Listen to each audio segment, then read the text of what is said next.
خطبہ جمعہ کے عنوان سے مسجد اعظم میں جمع ہے، اور انتظامیہ کی طرف سے جس موضوع پر مجھے لب کشائی کرنے کا حکم دیا گیا وہ ہے عبادات میں اور معاملات میں احسان۔ یہ احسان کا لفظ عربی زبان کے اندر بھی مستعمل ہوا ہے، اور ہم لوگ اپنی زبان میں، اردو زبان میں بھی اس کو استعمال کرتے ہیں۔ اللہ رب العزت نے بھی اس لفظ کو قرآن مجید کے اندر استعمال کیا ہے، اور دیگر معنوں میں بھی یہ لفظ استعمال کیا گیا ہے۔ جب قاری القرآن قرآن کریم کی تلاوت کرتا ہے تو جب اس کا گزر یا وہ ان آیتوں کی تلاوت کرتے ہوئے تدبر کرتا ہے، جہاں پر اللہ رب العزت نے احسان کرنے والوں محسنین کا ذکر کیا، جیسے کہ اللہ رب العزت کا ارشاد ہے ان لوگوں کے لیے جو احسان کرتے ہیں کہ اس کی رحمتیں ان لوگوں کے بہت نزدیک ہیں، بہت قریب ہیں۔ ان رحمت اللہ قریب من المحسنین۔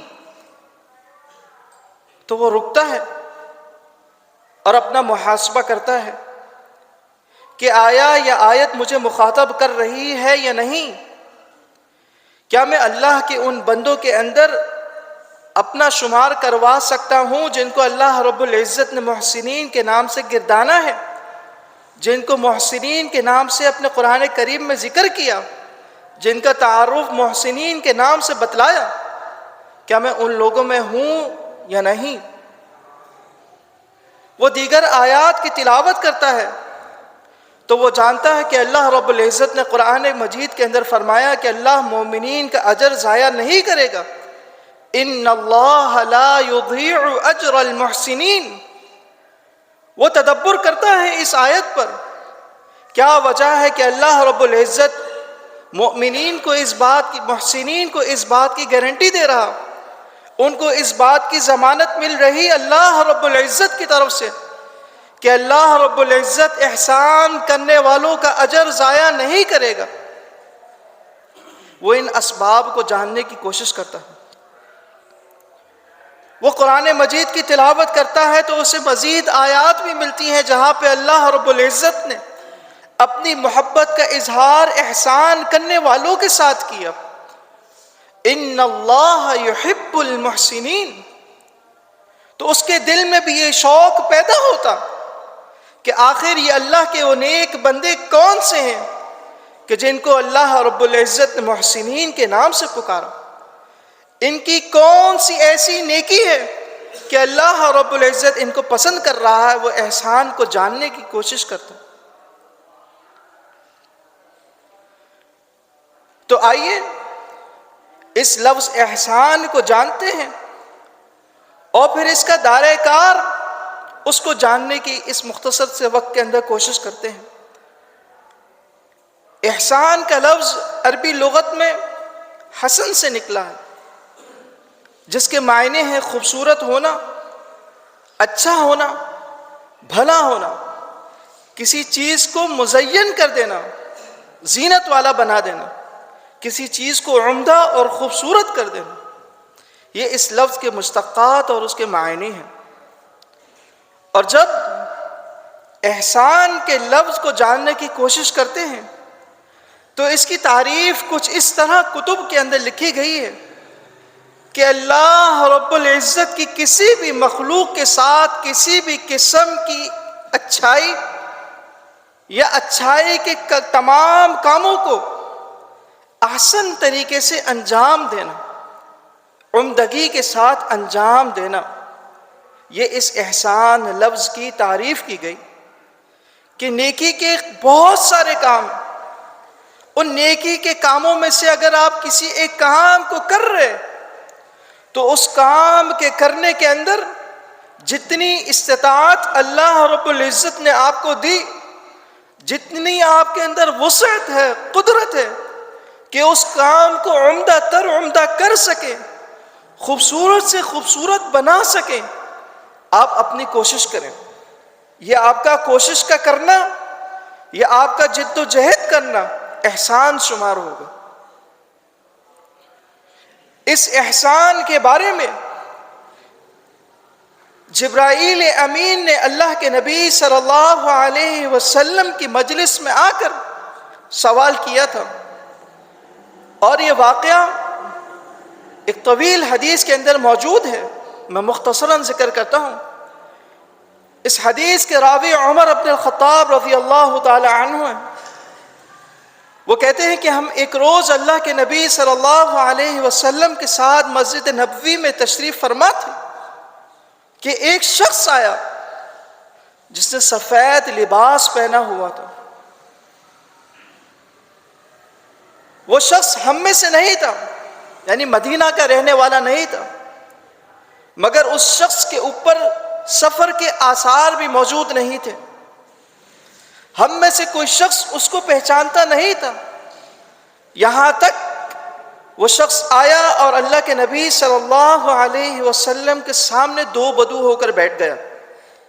فَأَسْنَدَ رُكْبَتَيْهِ إِلَىٰ رُكْبَتَيْهِ، اس نے اپنے گھٹنے اللہ کے نبی صلی اللہ علیہ وسلم کے گھٹنوں کے ساتھ ملا دیے۔ وَوَضَعَ كَفَّيْهِ عَلَىٰ فَخِذَيْهِ، اور اپنی ہتھیلیاں اللہ کے نبی صلی اللہ علیہ وسلم کی ران پر یا اپنی ران پر رکھ دی۔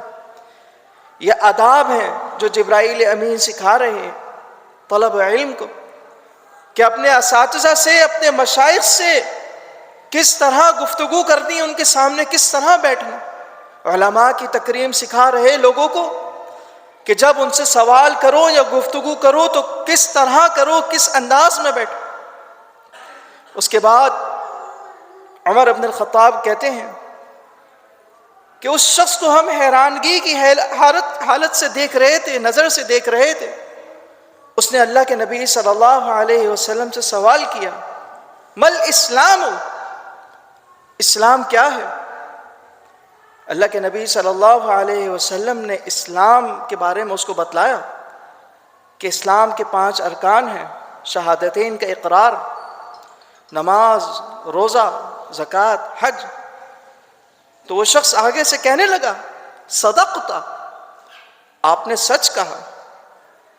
تو عمر بن الخطاب کہتے ہیں ہماری حیرانگی کے اندر اور اضافہ ہو گیا کہ پہلے سوال بھی کرتا ہے، فَعَجِبْنَا لَهُ يَسْأَلُهُ وَيُصَدِّقُهُ، پہلے سوال کرتا ہے اور جواب ملنے کے بعد اس کی تصدیق بھی کرتا ہے کہ آپ نے سچ کہا۔ پھر دوسرا سوال کیا، مل ایمان، ایمان کیا ہے؟ اللہ کے نبی صلی اللہ علیہ وسلم نے اس کو ایمان کے 6 ارکان کے بارے میں بتایا کہ تم ایمان لاؤ اللہ رب العزت پر، اس کے رسولوں پر، اس کے فرشتوں پر، اس کی کتابوں پر، اور آخرت کے دن کے اوپر، قدر پر۔ پھر کہنے لگا، صدقتا، آپ نے سچ کہا، ٹھیک کہا۔ صحابہ کہتے ہیں ہماری حیرانگی کے اندر اور اضافہ ہو گیا۔ پھر اس کے بعد جبرائیل امین نے تیسرا سوال کیا، وہ تھا مل احسان، احسان کیا ہے؟ احسان کے بارے میں بتائیے۔ تو اللہ کے نبی صلی اللہ علیہ وسلم نے فرمایا، ان تعبد اللہ کأنک تراہ، تم اللہ رب العزت کی عبادت اس طرح کرو کہ جیسے تم اسے دیکھ رہے ہو۔ وَإِن لَمْ تَكُنْ تَرَاهُ فَإِنَّهُ يَرَاكَ، اگر تم اسے نہیں دیکھ رہے مگر وہ تو تمہیں دیکھ رہا ہے۔ یہ احسان کی تعریف اللہ کے نبی صلی اللہ علیہ وسلم نے اپنی حدیث میں کی۔ اسی چیز کو آگے بڑھاتے ہوئے گفتگو کرتے ہیں، ہمیں حکم دیا اللہ رب العزت کی عبادت کرنے کا، اور ہماری تخلیق کا مقصد بھی اللہ رب العزت کی عبادت کرنا ہے۔ وَمَا خَلَقْتُ الْجِنَّ وَالْإِنسَ إِلَّا لِيَعْبُدُونَ، جن و انس کی تخلیق کا مقصد جو اللہ رب العزت نے قرآن مجید کے اندر ذکر کیا وہ ہے عبادت۔ اس حدیث کے ٹکڑے میں جہاں پر اللہ کے نبی صلی اللہ علیہ وسلم نے احسان کا ذکر کیا اور کہا کہ تم اللہ رب العزت کی عبادت اس طرح کرو کہ جیسے تم اللہ رب العزت کو دیکھ رہے ہو۔ یہاں پر کچھ چیزوں کی وضاحت ضروری ہے اور اپنی اپنی اصلاح کی بھی۔ اللہ رب العزت کی عبادت کرنے کا ہمیں حکم دیا، اس کو اکیلا جانتے ہوئے، اس کی وحدانیت کا اقرار کرتے ہوئے تمام قسم کی عبادت اس اکیلے یکتا کو زیبا اور اسی کے لیے لائق ہے، اور اس کی عبادت بالکل اسی طریقے سے کرنی ہے کہ جس طرح اس نے اپنے نبی کو بتلایا کہ اپنی امت کو بتا دیجئے کہ عبادت یوں کرنی ہے۔ اگر یہ عبادت اس طریقے کے اوپر ہو رہی اور اللہ رب العزت کے لیے ہو رہی تو اچھی بات ہے، اگر نہیں تو ادھر اصلاح کی ضرورت ہے۔ لوگ اللہ رب العزت کی وحدانیت کا اقرار تو کرتے ہیں، اللہ رب العزت کو ایک تو جانتے ہیں، اور ایسے لوگوں کو موحد کہا جاتا ہے، مگر بعض لوگ یہاں پر کوتاہی کر دیتے، مختلف عبادات میں اللہ رب العزت کے ساتھ کسی کو شریک ٹھہرا دیتے۔ یہ شرک کہلاتا ہے، اور شرک اللہ رب العزت کو پسند نہیں ہے، اور شرک کرنے والے کو اللہ رب العزت معاف نہیں کرے گا، چاہے اس کا شرک کسی بھی قسم کا ہو۔ شرک اللہ رب العزت معاف نہیں کرتا۔ ان اللہ لا یغفر ان یشرک بہ ویغفر ما دون ذلک لمن یشاء۔ اگر یہ عبادت اللہ رب العزت کے لیے ہو رہی اور عبادت میں طریقہ کار وہی اپنایا جا رہا جو اللہ کے نبی صلی اللہ علیہ وسلم نے بتلا دیا، تو پھر حدیث پر آگے غور کریں کہ انک تراہ، وہ عبادت ایسے، تم عبادت ایسے کرو جیسے اللہ رب العزت کو دیکھ رہے ہو۔ اس دنیا کے آنکھ سے کوئی شخص اللہ رب العزت کو دیکھ ہی نہیں سکتا۔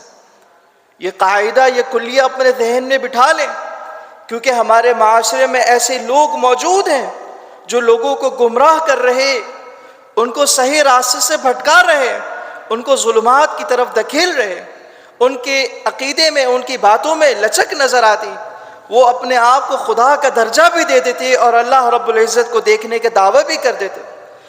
وہ ایسے ایسے طریقے لوگوں کو بتاتے عبادت کے کہ جو نہ اللہ کے نبی صلی اللہ علیہ وسلم نے ہمیں بتلائے، نہ ہمیں ان طریقوں کا سابقہ امتوں میں کہیں ثبوت ملتا کہ اللہ رب العزت نے کسی نبی کو اپنی امت کے لیے یہ حکم دیا ہو کہ اس عبادت کو اس طرح کرو۔ مذموم طریقے عبادت کے، اگر انہیں چیزوں کو ذکر کرنا شروع کر دیا جائے تو وقت ختم ہو جائے۔ چند کی طرف نشاندہی کرتا ہوں، ذکر کرو، سانس یوں لو، یہ احساس اپنے دل کے اندر کرو کہ تم اللہ کو دیکھ رہے۔ نعوذ باللہ والعیاذ باللہ من هذه الاقوال والافعال، اللہ کی پناہ ہے ان باتوں سے، ان چیزوں سے۔ انسان اس آنکھ سے اس دنیا میں اللہ رب العزت کو دیکھ ہی نہیں سکتا۔ اگر یہ ممکن ہوتا کہ انسان اپنے رب کو دیکھ سکتا تو ذرا تصور کیجئے کہ آپ کا خالق، آپ کا مالک، جس ہستی کے لیے آپ عبادت کر رہے وہ آپ کو دیکھ رہی، تو پھر آپ کی عبادت کس طرح کی ہوتی؟ آپ اپنا پورا زور لگا دیتے اپنی عبادت کے اندر، اور اس عبادت کو خوبصورت سے خوبصورت آراستہ کرنے کی کوشش کرتے، اس کو مزین کرنے کی کوشش کرتے کہ میرا رب جس کے لیے میں عبادت کر رہا وہ مجھے دیکھ رہا اور میں بھی اسے دیکھ رہا ہوں۔ مگر ہم اللہ رب العزت کو دیکھ تو نہیں سکتے، مگر یہ احساس اپنے دل و دماغ کے اندر رکھ تو سکتے ہیں کہ میں اس وقت نماز کی حالت میں اللہ رب العزت کے سامنے کھڑا ہوں، جب میں سجدے کی حالت کے اندر ہوتا ہوں تو اس وقت میں اللہ رب العزت کے بہت قریب ہوتا ہوں۔ یہ تصور تو انسان اپنے ذہن کے اندر رکھ سکتا، اور بتلایا بھی گیا۔ اس چیز کو جب انسان اپنے دل و دماغ کے اندر رکھتا تو اس کے دل و دماغ کے اندر اللہ رب العزت کی یاد تازہ رہتی، اس کے ذہن کے اندر کسی دوسری چیز کا خیال نماز کی حالت میں یا عبادت کی حالت کے اندر نہیں آتا۔ وہ صرف اسی کوشش میں لگا رہتا کہ میں یہ عبادت جس ہستی کے لیے کر رہا ہوں اور میری تخلیق کا مقصد بھی عبادت ہے، تو میں اپنی عبادت کو احسن طریقے سے کروں، اچھے طریقے سے کروں. اور یہ عبادات میں، معاملات میں سب سے اعلیٰ درجہ ہے. اور دوسرا درجہ یہ ہے، اللہ رب العزت کو تو ہم دیکھ نہیں سکتے، مگر وہ تو ہمیں دیکھ رہا. کم از کم انسان اپنے ذہن میں یہ چیز تو ڈال لے، یہ تصور تو ڈال لے، اس حقیقت سے تو آشنا ہو جا کہ میرا رب مجھے دیکھ رہا ہے. کیوں؟ ان اللہ سمیع بصیر، بے شک اللہ تعالیٰ سننے والا، دیکھنے والا، دیکھ رہا، جانتا ہے اللہ رب العزت. جب انسان کے ذہن کے اندر یہ دوسرا درجہ احسان کا بھی آ جائے تو پھر آگے چلتے ہیں کہ کس طرح اللہ رب العزت نے قرآن مجید نے مختلف مواقع کے اوپر ذکر کیا، عبادات کے اندر احسان کرنے کا حکم دیا. عبادات میں سب سے اعظم عبادت، سب سے بڑی عبادت وہ اللہ رب العزت کی توحید ہے، کہ انسان اللہ رب العزت کے اوپر ایمان لے کے آئے. وَاعْبُدُوا اللَّهَ وَلَا تُشْرِكُوا بِهِ شَيْئًا، اور جب اللہ رب العزت کی ہستی پر ایمان لے کر آ جائے، اس ذات باری کا اقرار کر لے، تو صرف عبادت اسی کے لیے کرے اور اس کے ساتھ کسی کو شریک نہ کرے.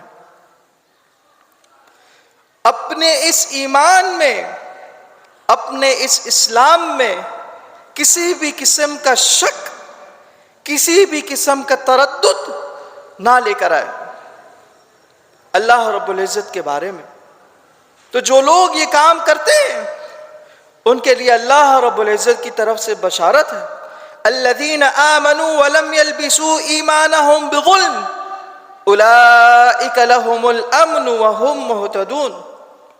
جو لوگ ایمان لے کر آئے اور اپنے ایمان میں کسی قسم کی آمیزش نہ کی، شرک کی، جو لوگ اللہ رب العزت کے اوپر ایمان لے کر آئے اور ایمان لانے میں کسی بھی قسم کی آمیزش نہیں کی، اپنے ایمان کو شرک کے ساتھ نہیں ملایا، اپنے ایمان میں شرک کو داخل نہیں کیا. سن لو اللہ رب العزت کا ارشاد، اولئک لہم الامن، امن انہی لوگوں کے لیے، واولئک هم المہتدون، اور وہی لوگ ہدایت یافتہ ہیں. تو معلوم چلا اگر امن چاہتے ہو اپنے گھروں میں، اپنے معاشرے میں، اپنے مجتمعات میں، اپنے ملک میں، تو کیا کرنا ہے؟ اللہ رب العزت کے اوپر اسی طرح ایمان لانا ہے کہ جس طرح اللہ رب العزت نے ایمان لانے کا حکم دیا. جب ایمان لے کر آئیں گے اللہ رب العزت کے ذات پر اور بالکل ویسا ہی ایمان لائیں گے جس طرح تقاضا کیا گیا، تو پھر اس کے ثمرات، اس کے فوائد آپ کو حاصل ہونا شروع ہو جائیں گے. امن و امان کی صورت آپ کے سامنے آ جائے گی.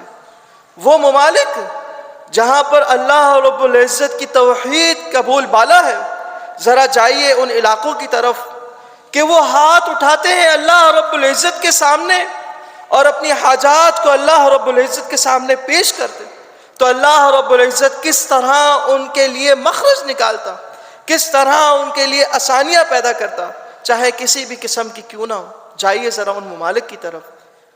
اگر کسی کا جانا ہوا ہو سعودی عرب تو دیکھیں کس طرح وہ اللہ رب العزت سے بارش کی دعا مانگتے. جب وہ میدان سے ابھی گھر نہیں لوٹتے کہ اللہ رب العزت کی طرف سے بارش برسنا شروع ہو جاتی. کیوں؟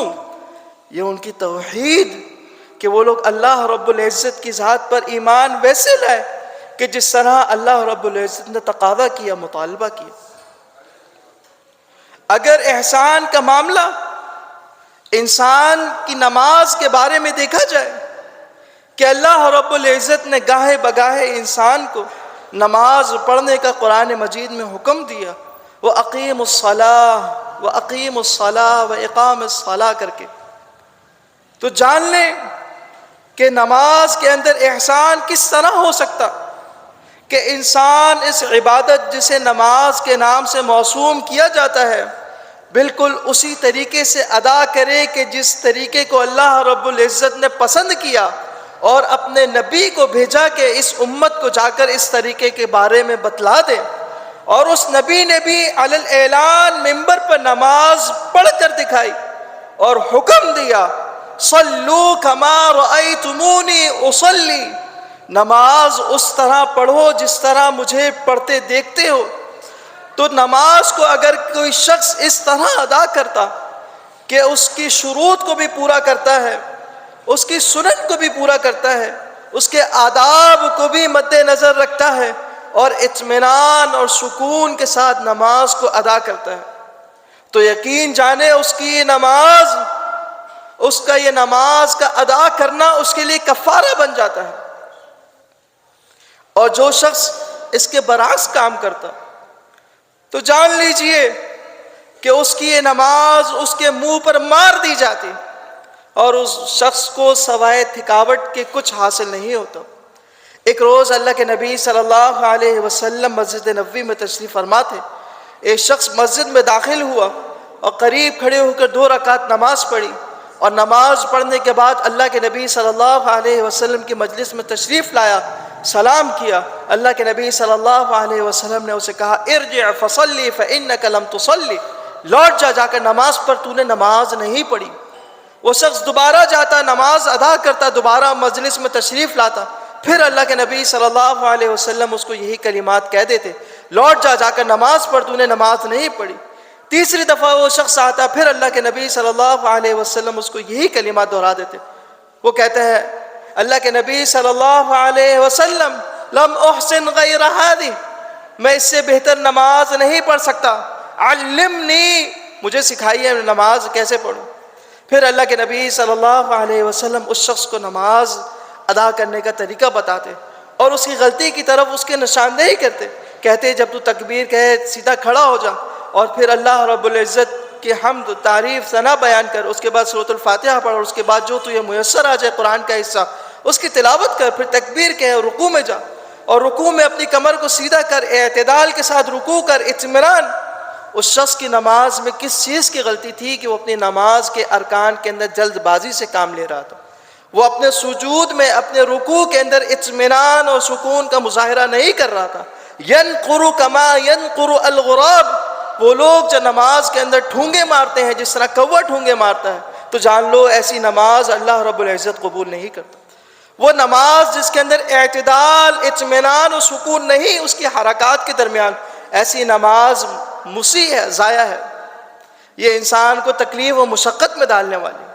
اصلاح کی ضرورت ہے. یہاں پر عثمان بن عفان رضی اللہ تعالی عنہ کی صحیح حدیث ہے جس کے اندر اللہ کے نبی صلی اللہ علیہ وسلم کو فرمان نکل کرتے ہیں اور کہتے ہیں کہ اللہ کے نبی صلی اللہ علیہ وسلم نے فرمایا کہ جس نے اچھے طریقے سے وضو کیا، یعنی اچھے طریقے سے طہارت حاصل کی، اچھے طریقے سے وضو کیا اور اس کے بعد نماز ادا کی اور اس کو بھی اچھے طریقے سے ادا کیا کہ نماز میں اس کا ذہن کسی اور چیز کی طرف نہ گیا، وہ نماز میں، پوری نماز میں اللہ رب العزت کی یاد، اللہ رب العزت کے ذکر سے غافل نہیں ہوا، تو وہ نماز اس شخص کے لیے کفارہ بن جاتی اپنے سے پہلی نماز کے لیے. یعنی ایک نماز ادا کرنے کے بعد جو انسان دوسری نماز کا جو وقت ہوتا ہے، اس دورانیے میں اگر کسی سے کوئی گناہ کے کام ہو جائے تو وہ گناہ کے کام اس نماز کے ادا کرنے سے اللہ رب العزت معاف کر دیتے ہیں، اگر وہ کبیرہ گناہ نہ ہو، اگر وہ شرک نہ ہو، تو وہ نماز اس شخص کے لیے کفارہ بن جاتی.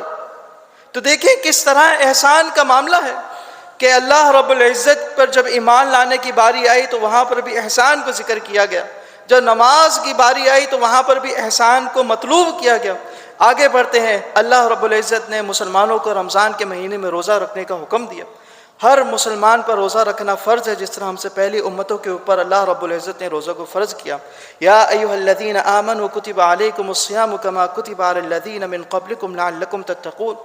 یہ روزے کے اندر احسان کا معاملہ کس طرح ہے تو جان لیجیے اللہ کے نبی صلی اللہ علیہ وسلم کی صحیح حدیث کہ جس کے اندر اللہ کے نبی صلی اللہ علیہ وسلم نے کچھ امور کی طرف نشاندہی کی کہ اگر روزہ دار روزے کے اندر جھوٹ بولنے سے، بری باتیں کرنے سے، گالم گلوچ کرنے سے باز نہیں آتا تو وہ جان لے کہ اس کو کیا ہے، اللہ رب العزت کو کوئی حاجت نہیں ہے کہ وہ بھوکا پیاسا رہے.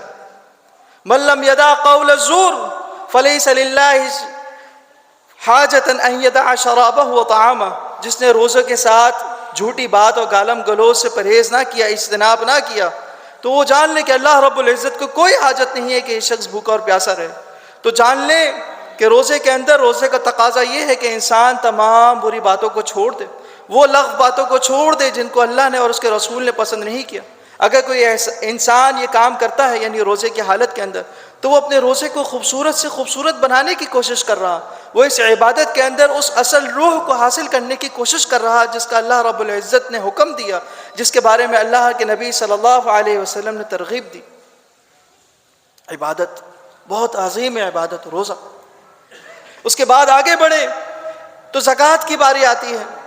اللہ رب العزت نے حسب صاحب استطاعت لوگوں کو زکوٰۃ ادا کرنے کا حکم دیا ہے. وَآتُوا حَقَّهُ يَوْمَ حَصَادِهِ وَآتُوا الزَّكَاةَ. اس طرح کے الفاظ اللہ رب العزت نے قرآن کریم میں زکوٰۃ کے بارے میں استعمال کیے ہیں.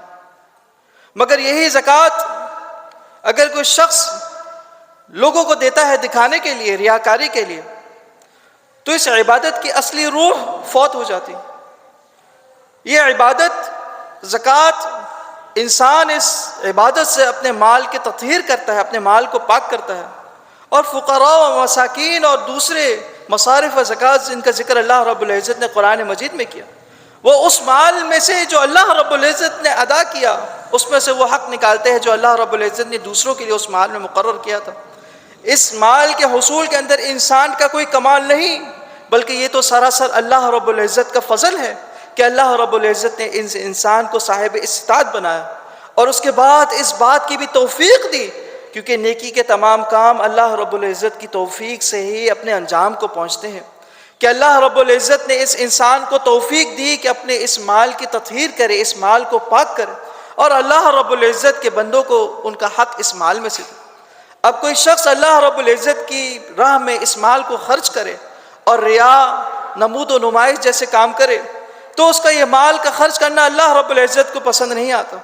اور جو لوگ اس کا الٹا کام کرتے، خرچ ہی نہیں کرتے، تو ان کے لیے بھی وعید بتلا دی گئی کہ بروز قیامت یہی ان کا مال ان کے لیے تاپنے کے لیے، ان کے بدنوں کو داغنے کے لیے، یہ سونا اور چاندی ان سے انسان کے بدن کو داغا جائے گا. اور اگر چوپایوں کی صورت میں اس کے پاس مال ہے اور اس کی زکوٰۃ نہیں ادا کرتا، تو زمین کے اوپر اس شخص کو ڈال دیا جائے گا، اس کے چوپائے اس کو رون دیں گے زمین تلے. یہ وعید بھی بتا دی گئی. تو یہاں پر جو پہلو یہ ہے کہ جب آپ کسی کی مدد کریں تو جتلانا نہیں ہے، بلکہ اس عبادت کو خاموشی کے ساتھ ادا کرنا. اور جس کی مدد کر رہے اگر وہ سفید پوش ہے اور ضرورت کی وجہ سے وہ زکوٰۃ کا مال لے رہا، تو اس کی بات کسی اور کو آگے تک نہ پہنچائے کہ فلاں کی میں نے زکوٰۃ کے ساتھ مدد کی ہے، وہ تو زکوٰۃ لیتا ہے. نہیں، خاموشی سے دیں. اللہ رب العزت کا مال ہے، اور اللہ رب العزت نے آپ کو اپنے فضل سے اس مال سے نوازا، تو کیوں اس مال کی نمود و نمائش کرتے ہیں اور اپنے اس نیکی کے کام کو ضائع کرتے ہیں کہ آپ کسی کے ساتھ صلہ رحمی بھی کر رہے، تعاون بھی کر رہے. نیکی کا کام ہے، اور نیکی کا کام نمود و نمائش سے ضائع ہو جاتا ہے. اجتناب کر. زکوٰۃ کے معاملہ کے اندر بھی اللہ نے احسان کا رکھا کہ احسان کرو لوگوں کے ساتھ، دو ان کو. صدقے کے اندر بھی احسان کا حکم دیا. حج کی طرف آ جائیے، بہت عظیم عبادت. یہ انسان کی مالی عبادت بھی ہے اور انسان کی بدنی عبادت بھی ہے. یہاں پر بھی احسان بالاولا رکھا گیا ہے. یہ ایسی عالمگیر عبادت ہے جس کو ادا کرنے کے لیے، اس فریضے کو مکمل کرنے کے لیے اس دنیا کے کونے کونوں سے لوگ آتے ہیں اور ایک جگہ کے اوپر جمع ہو جاتے ہیں. اور جب مختلف زبانیں بولنے والے، مختلف رسم و رواج اور عادات سے تعلق رکھنے والے آپس میں جمع ہو جاتے، تو بعض اوقات تنازع بھی ہو جاتا، مزاج بگڑ جاتے، تیوریاں چڑھ جاتی. مگر وہاں پر بھی انسان کو احسان کا معاملہ رکھنا کہ میں اس جگہ پر آیا اللہ رب العزت کی ایک عظیم عبادت کو ادا کرنے، ایک اہم فریضے کو ادا کرنے، تو میں کیوں اپنے اجر کو ضائع کروں؟ احسان کا معاملہ کریں. اور جو شخص کسی کو تکلیف نہیں دیتا، چاہے طواف کے معاملے کے اندر ہو یا حجر اسود کے بوسہ لینے کے اندر ہو، یا حج کے ارکان میں سے منا سے مزدلفہ جاتے ہوئے یا عرفہ جاتے ہوئے تکلیف نہیں دیتا، صبر سے کام لیتا، اگر اس کو کسی مشقت یا تکلیف کا سامنا کرنا پڑتا، کسی کو ایذا نہیں دیتا، نہ اپنے زبان سے، نہ اپنے ہاتھوں سے، نہ کسی اور چیز سے، تو جان لیں جس حج کو اس خوبصورتی کے ساتھ ادا کیا ہو، تو جس ہستی کے لیے اس عبادت کو انجام دیا، وہ ہستی انسان کے اس اجر کو کس طرح ضائع کر سکتی ہے؟ اللہ کے نبی صلی اللہ علیہ وسلم کی صحیح حدیث، جس کے اندر اللہ کے نبی صلی اللہ علیہ وسلم کا فرمان، من حج فلم یرفث ولم یفسق، جس نے حج کیا اور اپنے حج کے اندر گالم گلوچ نہیں کی، برا بھلا کسی کو نہ، کوئی گناہ کا کام نہیں کیا، وہ ایسے لوٹتا ہے جیسے اس کی ماں نے اس کو آج جنا ہو، رجع کیوم ولدتہ امہ، وہ حج کر کے ایسے لوٹتا ہے کہ جیسے وہ آج پیدا ہوا۔ جب بچہ پیدا ہوتا ہے کیا اس کے اوپر کوئی گناہ ہوتا ہے؟ کوئی گناہ نہیں ہوتا، گناہوں سے پاک، دھلا ہوا، صاف ستھرا۔ کب؟ جب انسان اس عبادت کے اندر، اس فریضے کی ادائیگی کے اندر احسان کا معاملہ برتتا ہے، احسان کرتا ہے، اپنی اس عبادت کو خوبصورت سے خوبصورت بنانے کی کوشش کرتا ہے، اپنی اس عبادت کو مزین کرتا ہے، زینت سے آراستہ کرتا ہے۔ یہ تھا معاملہ عبادات کے ساتھ۔ اور اسلام کے 5 بنیادی ارکان کے بارے میں میں نے آپ کو احسان کا معاملہ بتایا، دیگر عبادات کے اندر بھی احسان کا معاملہ کچھ اسی طرح ہے، مگر خطبہ جمعہ کا دوسرا عنوان جہاں پر معاملات کا ذکر کیا گیا، اس پر بھی نظر ڈالنا، روشنی ڈالنا بہت زیادہ ضروری ہے، کہ جس طرح اللہ رب العزت نے عبادت کے معاملے میں احسان کرنے کا حکم دیا، وہیں اللہ رب العزت نے معاملات کے اندر، یعنی لوگوں سے ہمارے جو آپس کے تعلق ہوتے ہیں، اس کے اندر بھی احسان کرنے کا حکم دیا ہے۔ ان اللہ یأمر بالعدل والاحسان، ان اللہ یأمر بالعدل، اللہ رب العزت بے شک آپ کو عدل کرنے کا حکم دیتا ہے، والاحسان، اور احسان کرنے کا حکم دیتا ہے۔ احسان کس طرح کیا جا سکتا؟ اپنے گھر سے اس کی شروعات کرتے ہیں۔ انسان اپنے والدین کے ساتھ احسان کا سلوک کرے، اور اسی چیز کی وصیت اللہ رب العزت نے، اسی چیز کی نصیحت اللہ رب العزت نے قرآن مجید میں بھی کی، وَوَصَّيْنَا الْإِنسَانَ بِوَالِدَيْهِ إِحْسَانًا،